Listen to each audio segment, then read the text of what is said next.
Good morning, Juju Gang. Hope everyone is doing well. Let's talk some Tesla. We got some breaking news last night from Tesla Twitter account, actually, or X account. Can't even remember half the time to call it X. The Model 3 Highland is out. Officially, the next gen Model 3 is out in America. Even in Canada, actually, I got an email this morning from Tesla Canada saying, hey, you can upgrade your Model 3. Now, obviously, we know the specs, we know the new design, we know the refresh. I tweeted this out immediately. I said, let the Osborne effect finally vanish. That's what it feels like. Is there are some people, and I don't know why in particular you would care this much if you were just generally in the market for one, but I have a couple buddies who were putting their Model 3 purchases off until this refresh came out. I'm going to message them today and see if they're interested on finally pulling the trigger on it. Now, the interesting part here is, okay, we know that it was supposed to come into the US. I think the projections were, midway this year? So it came in quite early. And if you look at the end of year sales that Tesla was doing, and even the first week of January, they were trying to liquidate a lot of their cars out from inventory with a lot of discounts, actually. So, one sec, it's a tight turn I gotta make here. So anyways, I mean, it's, I guess, progress, and I saw some criticism of the S and X refresh launch that this time around Tesla seems to be getting credit for their launch here in America, at least. So with that being said, I mean, the stock is down still 1%, Nasdaq's pretty much flat. The question is, it's really funny, right? Because when you try to correlate stock price to news like this, you go, okay, how is the stock down 1% on this amazing news? Well, I mean, there could be a multitude of factors. It is early in the day still, so who knows where we end up on the day. But I mean, for the stock to move, projections on revenue, margin, profit have to change. And if this was baked into it, right? Because remember, the key here is that the price, the average selling price of the car did not change. That's really the key. Because if the average selling price went up or down, that would reflect into margins, and that's what would change. That's what would change valuation. Now, I can probably park here. Okay, but at the end of the day, since price didn't change on this model, I don't think it changes anything in the immediate term. The focus now shifts on how long or how short do wait times get for cars. And if the wait times continue to get longer, obviously that signals more demand. So that's where everyone's eyes are going to be at for the next little bit, at least, because if the Model 3 refresh shows that, hey, we are back into territory where people are waiting a month or two for Teslas again, that would be great for unit volumes, obviously. Now, another little tidbit I found on X was that apparently the Model Y with the credit, because it qualifies for one, is actually cheaper than buying the Model 3 long range, or even the standard range, someone was saying.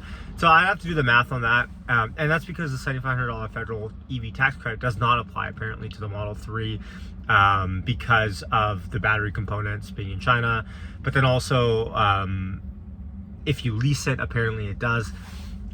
There's like this weird, there's some sorting out that needs to be done here at the end of the day on it. But now, one analogy I want to leave everyone with today, not even analogy, I don't know what best to call it, one comparison maybe, is that look at NVDA. NVDA continues to hit all-time highs for pretty much every day this year so far. And I got a comment on one of my videos, and it said something to the effect of, Yash, Tesla is dead. Look at NVIDIA. It's hitting all-time highs every single day. You know, Tesla, or NVIDIA is the new Tesla.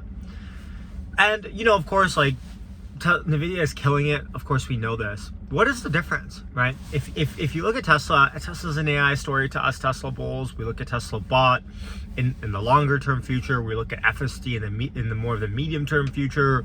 We look at auto sales in more of the shorter term and software subscriptions and all this stuff. What is the difference? And I think the immediate difference here, without trying to sound too obvious on this, is that NVIDIA is realizing their profits of AI immediately. Meaning they're the one, AI is the NVIDIA is the big beneficiary of a lot of the big AI moves that we've been seeing. NVIDIA sells chips of course, the GPU and the graphics processors, and NVIDIA enables that industry altogether.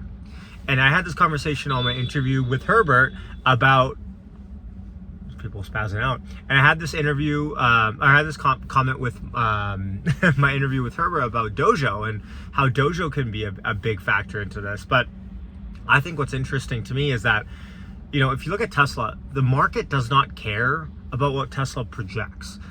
Really, they don't. They have their own projections. They don't care what Tesla does. They don't really care, hey, what's Tesla gonna do in 2025 according to Elon Musk on FSD projections. If Tim Cook were to come out, or the CEO of NVIDIA to come out and say, hey, we think in 2025 we're gonna hit this percentage of software revenue with this type of margin, Wall Street would listen, and Wall Street would actually more or less try to project that out according to what the CEO projects.